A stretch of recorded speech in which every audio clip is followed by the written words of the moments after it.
Do you feel stuck in your real estate investing journey, maybe frustrated by how long it's taking, or there's no progress really? You're not making enough money on your real estate investing? If that's you, it could be because you're stuck in one of the 5 stages of transformation. Good news is, I'm going to share with you what those 5 stages are and tell you how you can get out of that rut and move on so that you can become financially free with real estate. Let's do this.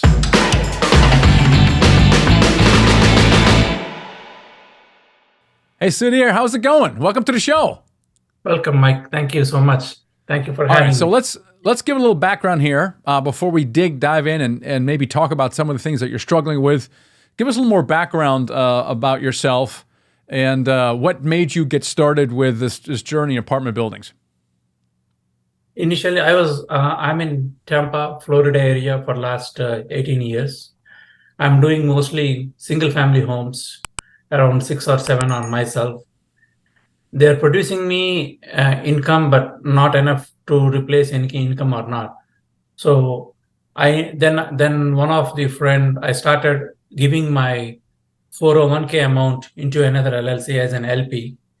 Then that got me a good decent returns during the COVID period, and then that made me think, if I'm getting as an LP doubling my money in 4 to 5 years as an equity multiple, what does it take to be part of on the GP side? And I just like talked to a few friends and watched a few YouTube videos, and then I understood that the more effort you put on the GP side, the more percentage you can get it. It's not a definite amount, but it all depends on the total deal and things like that. So then I started thinking about it, and the main reason I was entering into is I'm in a regular full-time job, but what happens if I'm out of job for one day? Maybe the company will pay me for 4 weeks, and then it will start looking for another resource. When I'm comfortable in my current active full-time job, why can't I pursue something on the side that will help me replace my income? If I want to do my full-time, I will do it. If not, I should be a bit of luxury to come out of it and take this one. What's your full-time job? I'm an IT director at a financial services company local to Tampa. Gotcha. So you got started in real estate just because you wanted some financial security. And Yeah. then you're like, well, this is pretty cool, but it's not making a lot of money. How do I scale it up? And and that's how you found us. And now, why did you decide to work with us? And obviously, this requires a commitment of time, of course, but also an investment in yourself. But why did you feel like working with us was something that was right for you? I mean, I was looking as part of these videos, and like in my other friends network, when I expressed this, some of them joined other mentorship programs. Then I have heard other mentorship programs in the industry with Brad and Michael and Rod, and there are a lot of multifamily apartments, one-on-one, everything. So I was listening to a lot of podcasts and everyone. And when I came across your YouTube cast and other things, the way you explain things and put forward things made me understand more with clarity, and things were like very well explained from your language. That made me sign up. Okay, let me narrow it down and follow Michael Blank. Then I purchased the syndicate deal analyzer by itself as a first iteration. I understood the whole numbers game that you explained in the syndicate deal analyzer. Okay, this is how you interpret a marketing package, and then you go through all these steps, whether this deal makes a sense or not. Okay, that is only to analyze a deal. But as a first timer, it's not like I'm in 20s and then I'm in my late 40s. So I thought, if I have to make something, I have to make it right. And if I have to rinse and repeat this process, maybe I got another 10-15 years of my time to do this. So I thought, even though it's expensive for me, let me sign up with Blank, because that process of explaining things made me more clear understand. So then I started talking to your allied people, got in touch, and then I explained why I'm coming here, why I want to enroll, and that is how I started the mentorship program. Now, we have a kind of a unique approach in our mentoring program. We really take people from where they are right now to doing their first deal, scaling their portfolio to 1,000 units. And so it's a continuous process. The first deal obviously being very, very important. But we have a unique process that we start off called Dealmaker Certification, which is kind of the first 90 days where you learn everything that you need to learn about apartment buildings, and then we kind of make you practice. We make you analyze 5 deals, talk to 10 investors, talk to 10 brokers. And you struggled with that a little bit early on, and it took longer than it should have. What was going on with you during this time? Yeah, I was not, I think maybe for the few weeks, I was not dedicating a commitment time to go through all these steps. There were breaks. And then as and when I was scheduling calls with Cody and other people, they gave me a good encouragement to not to lose the track, to hold the ball, to do something in every of my next 2 weeks meeting. And then it was mostly, I would say, it's on my part between my regular full-time job and other things. I know I was committed, but I didn't do it. Well, let's talk about that, right? Because real life comes in play all the time. I mean, what you're doing here can literally make you financially free. So it's a worthwhile, very important thing. But then there's everyday life that comes in. You go on vacation, someone comes sick, right? And so now things are starting to drag out. And how did you kind of get back on track? What were some of the things that really helped you to kind of get back on track? Because now you are back on track, and maybe it took longer than it should have. But how did you navigate that? Oh, yeah. I realized that when Cody mentioned that I'm a little bit behind on my mentorship program, but he's there at every time to support me with whatever the stuff I need to get on. Then I realized that I need to time box things, because once I'm getting caught up with work for 2 to 3 weeks, I'm not looking at these courses. Once I start this, I'm lagging there. So I thought, at the phase of life I'm in, both are important. Like right now, my full-time job is important to keep my paycheck coming. This I have to build it somehow. Until I get there, I can't leave this. So then I started time boxing. Like, okay, let me do my job. I should not distract it. But outside the hours, let me make my changes in my lifestyle. Like get up at 4:30 first. Let me first 2 hours, let me do this content. Then go to my regular job, so that my regular the job duties around the home and work won't get distracted. And in the night, if I get 1 hour, let me sit. And then somehow I have to expand my daytime to get into this without affecting the regular full time until I'm comfortable with this. So I started. So this is great, Sudhir. So you actually got up at 4:30 in the morning to kind of go through the coursework and do the practice and things of that nature. That is interesting. Just to get warm up myself, I will do like little half an hour, 40 minutes of my workout, and 5:30 to 7 is my full time on this. No one will pick me, ask me anything. I will do this. Sudhir, it could have gone the other way too. It could have been like, everyday life takes over so much that you were like, you know what, I'm just going to move on with my life. Why did you do the things that you did? Like, think back, you getting up at 4 o'clock, 4:30 in the morning. Why did you do that? Because if I don't do that, like you mentioned, every day is going by and I just keep talking, and it also, like, sometimes it affects from family. Like I was telling my family I'm getting into this, and the family started asking, you're telling this for last 1 year, what are the next steps? What are the next steps? Like I'm saying, I will do it, but nothing is happening. So it kind of, I stopped telling the reasons for them. I have to show them in action for myself, for them at least something to happen. I have to make some changes. So it's okay. Initially it was hard, but now let me practice getting at 4:30. Sky is not going to fall down. If I do it for 1 year, it's okay. I'm having my sleep from 10 to 4, 6, 7 hours. I'm okay. That's okay. So I started that. Yeah. I want to make it a habit before I commit to it. Yeah, that's how it started. I love that. You have your coach holding you accountable, which is one thing, right? But when your family's holding you accountable at the dinner table, hey, Dad, what'd you do today? Nothing, Yeah, I keep telling these stories about multifamily, but I also told we will do one day, and I have been telling this for last 12 months. Nothing is happening. So that got me a little upset. That's good. You need that. And you did it. If you hadn't gotten upset, you might still be doing what you were doing before. And I love that. So you've gotten through the certification process, which means that you've had to learn to analyze deals, talk to brokers, talk to some investors, and so now you're working with one of our full-time syndicators, who are very difficult to find, by the way, because they're so accomplished and they just really want to share and help other people. And so, where are you now? And more importantly, maybe where do you feel like you're stuck right now? I'm stuck right now. I mean, at least on the hand, I have one or two opportunities where they're asking me to raise the capital. So that is one thing I mentioned with Paula.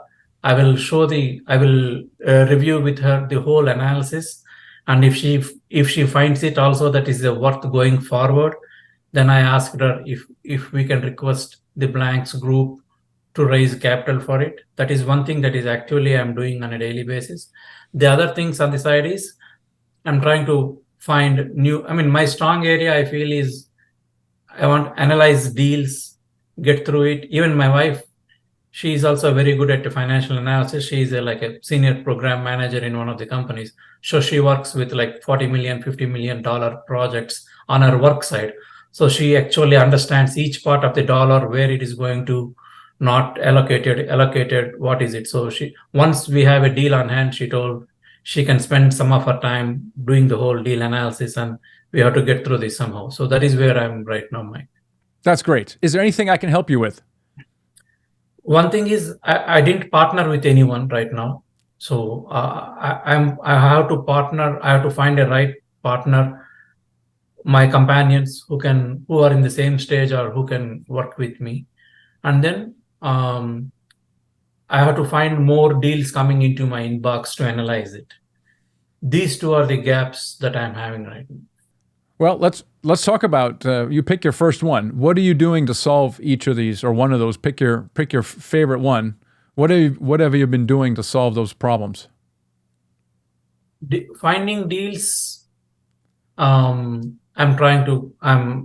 Most of the times I'm trying to connect to LoopNet and get the marketing doc from various brokers and things.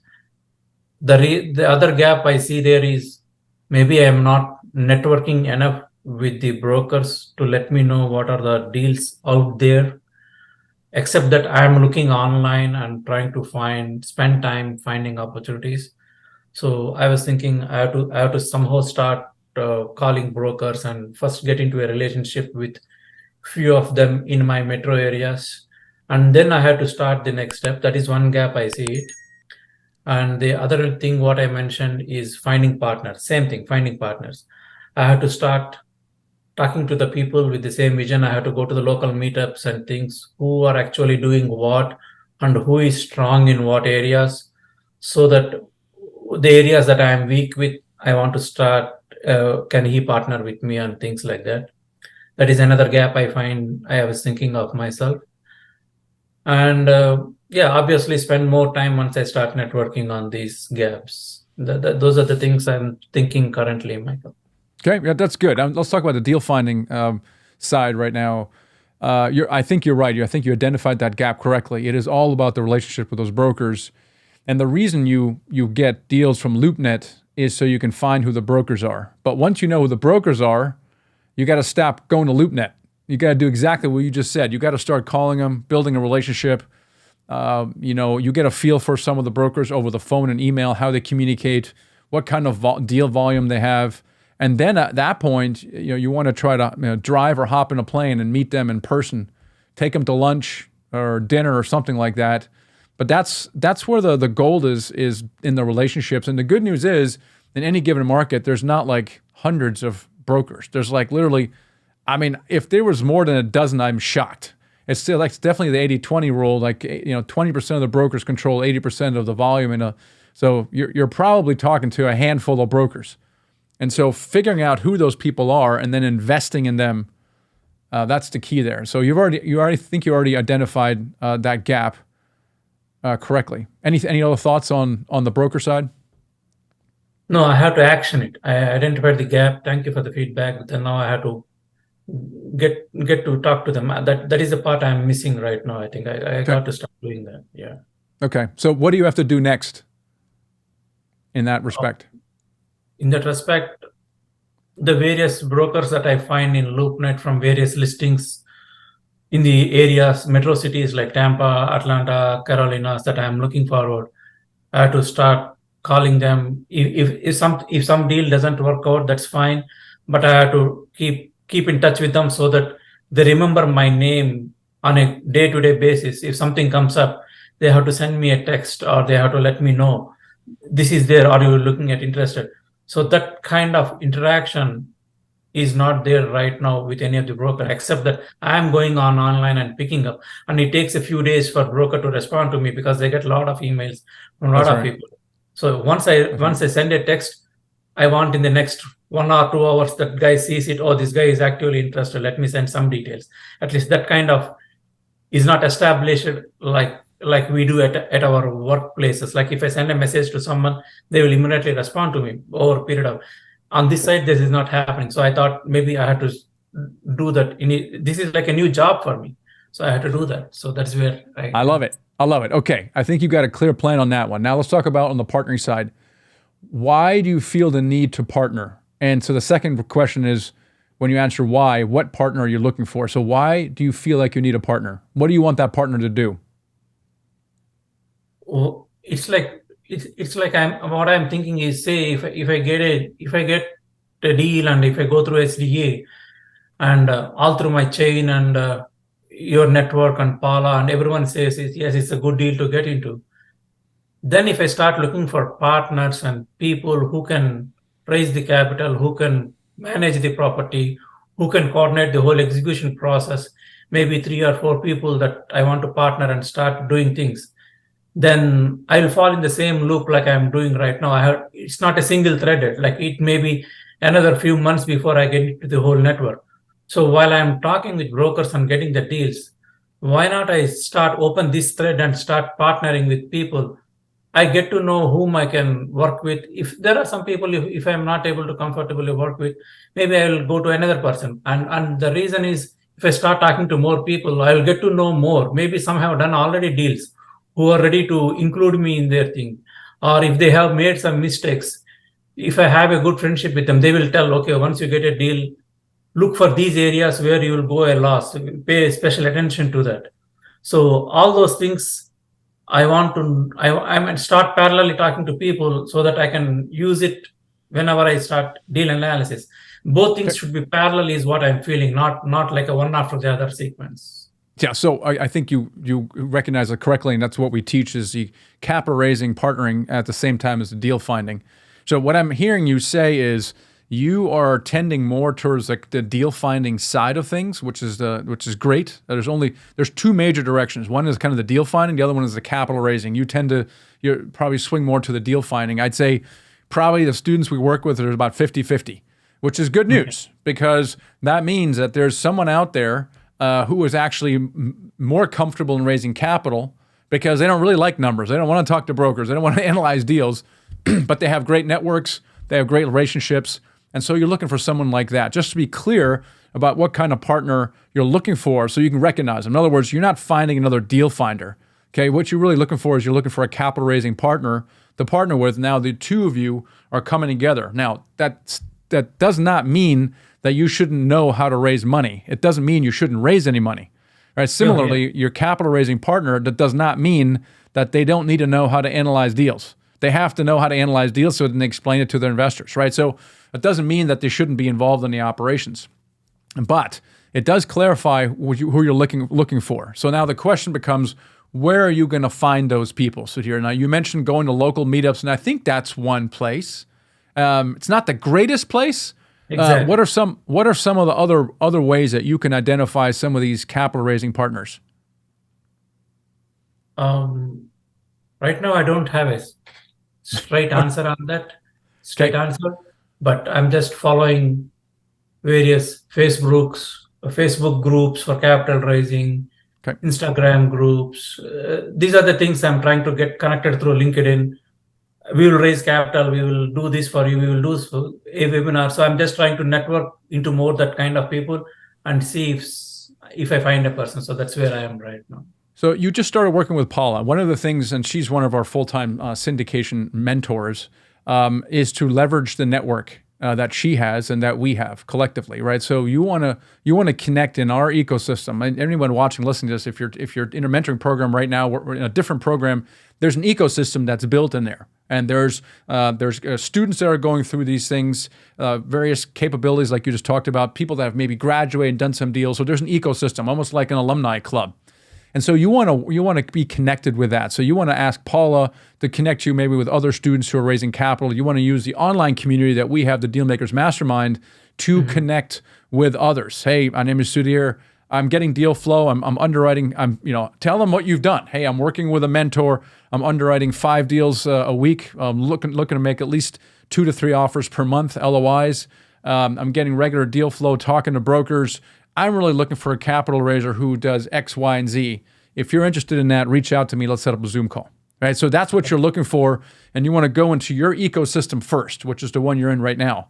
And that'll keep you pretty busy, but there's other ecosystems out there as well. For example, there's conferences throughout the year, and they're a great place to meet people. Again, you want to be clear about what you're looking for. So you're not just talking in generalities. So you got to be very clear about the kind of partner that you're looking for. And then just simply setting up Zoom calls, just like you're doing with brokers, and having conversations with people. Got it, Mike. Yeah. I think all you need is one. The cool thing is all you need is one, and with brokers, you need like 5. So it's not like you need dozens of people that you need to connect, that you need as a partner. You're just looking for one person that you see eye to eye on, and that's it. And you're off to the races. Right, Mike. Yeah. I need to connect with Paula, and I will start expanding on that. Yeah. Thank you, Mike. Yeah. Well, that's fantastic. I think so. The thing is, people listening to this, once you get through your early training, whatever training you're getting, whether it's through us or somebody else, it takes up a lot of time now for just learning. Now, what we did with the certification process is we make you actually practice what you learn, which is, in my opinion, the missing link in many learning programs is that you never prep. A lot of people just, they learn and they checked off the box, and they don't get the practice in a safe environment.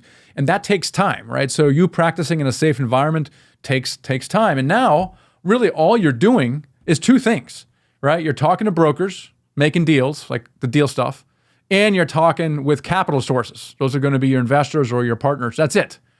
And so for many people, this gets kind of boring and gets kind of tedious, Have you thought about that? Do you think this might get boring and tedious? And if so, what's kind of your plan for sticking with it?